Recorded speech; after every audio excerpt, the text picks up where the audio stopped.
I was once in San Francisco, and a few years back now, about 5 years ago, and I was promoting a movie, and it happened to coincide with the San Francisco Lesbian and Gay Film Festival, and I noticed. That's interesting. Yeah, and, I noticed in the program at the fabulous Castro Theatre, they have a very beautiful old music hall style theatre there called in the Castro, which is the gay area. They were screening Kuch Kuch Hota Hai.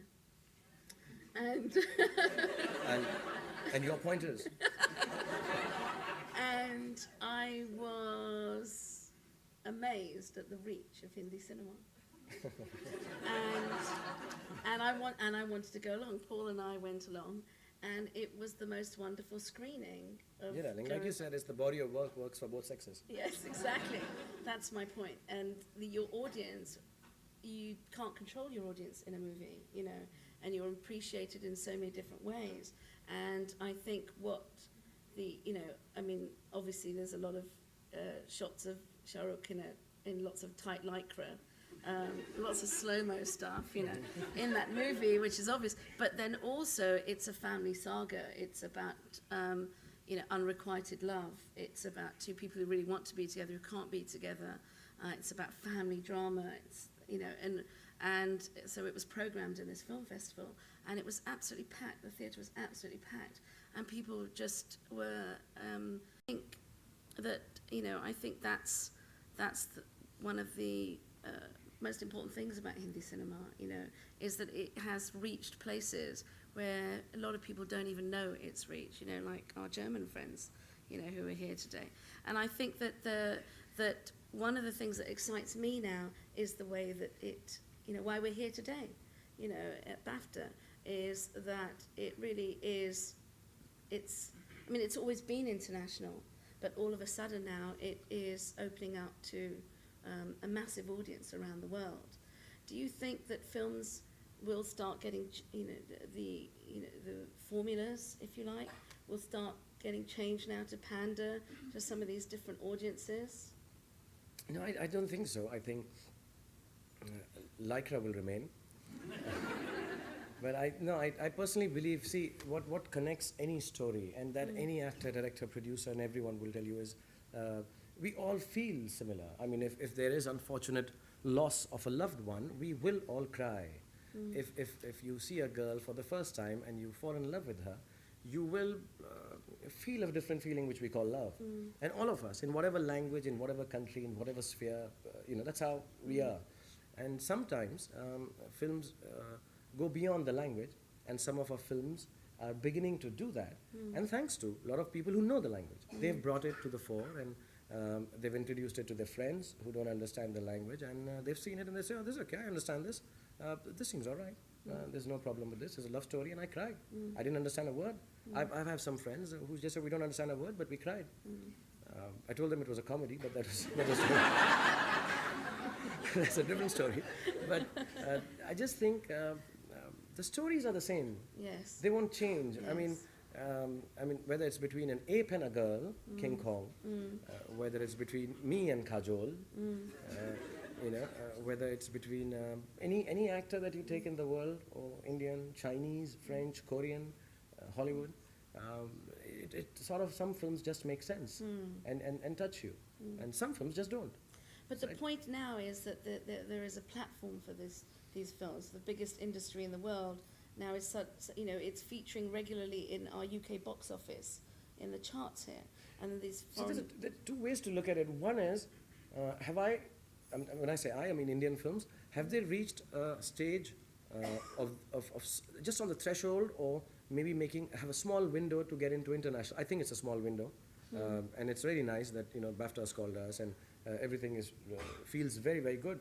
And I hope in my time I see an Indian film being acclaimed internationally and universally accepted. But it's a small window. It's for directors to build on. But you have to think, have I reached this small window because of the USP of my films? Because they are like this? Or, now that I have reached this stage, I should suddenly turn around my USP and start making them like how the Western films are made. And then, oh gosh, maybe I realize I'm thrown out again. So it's a strange situation to be in. But if I was to be taken seriously, and I have been working for a long time, I think the USP of our films, which is high drama, the color, the emotions, the rawness, the reality. A lot of people call our film escapist films, and I don't agree with that at all. I think ours are the most real films in the world because our aspirations are very small. Our dreams are attainable. Like I've been telling everyone that if England won the World Cup, you'd be dancing on the streets. And that is possible. Absolutely. That can happen, yes. that you dance on the streets, which happens in a film every time, which is okay. But I think it is a little more far-fetched for the President of the United States to sit on a rocket and destroy a meteor and save the world.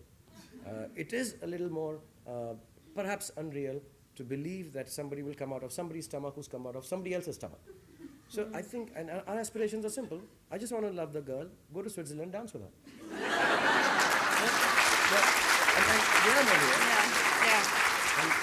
And wear lycra.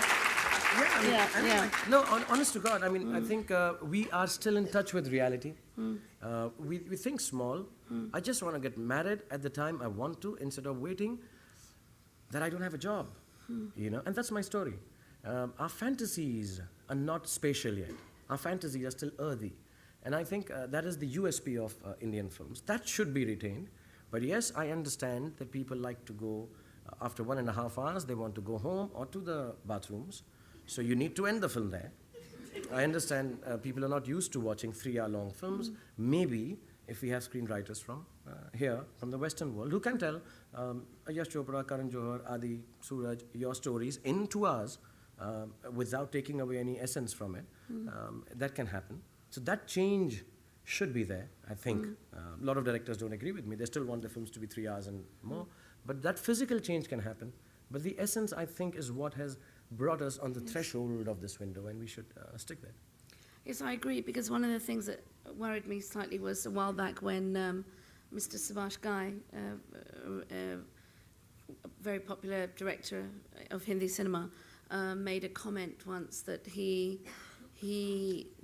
now that the NRI market was growing for Hindi cinema, that he cared more for his NRI audience than for his domestic Indian audience, because the dollar and the pound, you know, was worth more than the local rupee to him. And I mean, I thought that was a very sad statement. I just think every Indian filmmaker just actually cares for the audience. We want every scene to please you. And it's not, I mean, whether you call it NRI or you call it Indian or Pakistani or Bangladeshi or Nepalese. See, when we say that audience, what we call NRI are people who understand the language, Urdu or Hindi. See, it's really not specific to the people here in England. But we are all basically Pakistanis or Indians or Sri Lankans, which is the same. I mean, there is no difference in that. And see, every filmmaker, including yourself, who's made international name for herself and with wonderful films, and every filmmaker, actor, actress, producer, cameraman, they want to be known by as many people as they want the work to be seen by as many people as possible. I think Mr. Ghai said that under the influence of alcohol. And I'll talk to him about it. I think he was... I'll have a chat with him about this. I think he didn't mean, I don't think he meant it that way. Right. He just meant that certain aspects of his filmmaking are thinking about an audience and the relevance to his box office because of that audience and trying to keep those elements in. Have I made it clearer now? Yes. Ladies and gentlemen, Shahrukh Khan.